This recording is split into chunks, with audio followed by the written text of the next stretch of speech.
Welcome back to Ruka with Fam YouTube channel. කොහොමද යාළුවනේ ඔයාලට? ඔන්න අදත් මම හදපු තවත් රසවත් රෙසිපි එකක් ඔයාලත් එක්ක ෂෙයා කරගන්න හිතුවා. මුලින්ම මගේ වීඩියෝස් පිටපතේ දාන්න මම ඉන්දියන් කෑම රසට ටිකක් කැමතියි කියලා. ඉතින් මේ ඒ විදිහට ඒ රසට හදපු කෑමක් තමයි චිකන් කොර්මා එකක් තමයි මම අද ඔයාලත් එක්ක ෂෙයා කරගන්න හිතුවේ. එහෙනම් අපි ඉක්මනට යන්නේ චිකන් කොර්මා එක කොහොමද හදාගන්න කියලා වීඩියෝකට. අවශ්‍ය දේ සේරම ඩිස්ක්‍රිප්ෂන් බොක්ස් එකේ තියෙනවා. ඔයාලට එතනින් බලා ගන්න පුළුවන්. මේක ලේසි පහසුයි ඉක්මනින් හදාගන්න පුළුවන්. එහෙනම් අපි වීඩියෝ එකට යමු. මුලින්ම අපි භාජනයෙන් ටික තියාගන්න ඕනේ. තෙල් ටික රත් වුණාට පස්සේ මෙන්න මේ කුඩු බඩු ටික අපි මේකට එකතු කරගන්න ඕනේ. මේ ටික හොඳට බැදගෙන යනකොට හොඳ සුවඳක් එනවා. මේ ටික හොඳට බැදුනට පස්සේ අපි දැන් මේකට එකතු කරගන්නවා අපේ චිකන් ටික. සෝදර පිරිසිදු කරගත්ත චිකන් කිලෝ එකක් මෙතන තියෙනවා. මම ඒ ටික එකතු කරන් ගන්නවා. මේ තෙල් ටික හොඳට මේ චිකන් එක තැවගෙන මේක හොඳට මික්ස් කරගන්න. මේක හොඳට මික්ස් කරලා අපි මේක පියනකින් වහලා තියමු මේ හොඳට චිකන් ටික තැම්බෙන්න.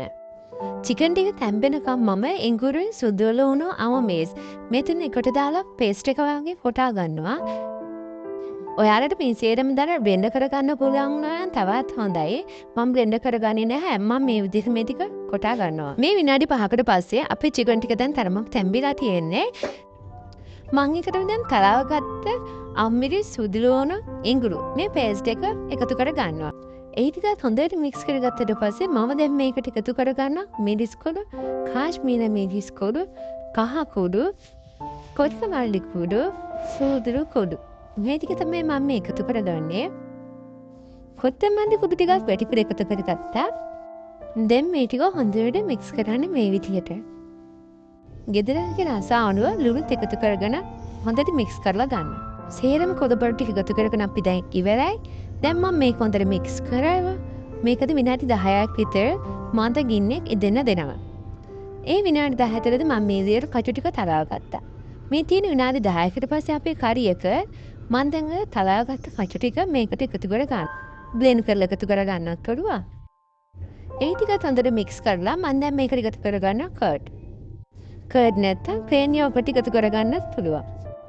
දැන් මේ චිකන් එක හොඳට මික්ස් කරන්න.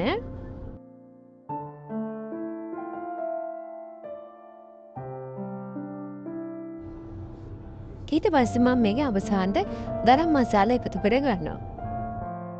ගරම් මසාලා ටිකත් හොඳට චිකන් එකේ මික්ස් කරගන්න.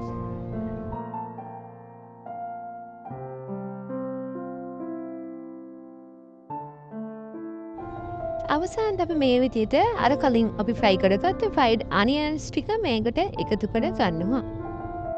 දැන් අපි කුරුමයකට අවශ්‍ය හැම දෙයක්ම මං ගාලා ඉවරයි. හරිම ලේසි ඉක්මනට හදා ගන්න පුළුවන්. ඉතින් ඔයාලත් හදලා බලන්න. දැන් මම මේක මතගෙන්නේ විනාඩි 10ක් විතර පියන එකකින් වහලා මේ චිකන් එක තව ටිකක් උයා ගන්නවා. හැමදාම එකම රසට චිකන් කන්නේ නැතුව මේ විදිහට හදලා බලන්න. ඉතින් ඔයාලා මේ වීඩියෝ එකට කැමති නම් ලයික් එකක් දාන්න. යාළුවන්ට බලන්න ෂෙයා කරන්න අමතක කරන්න එපා.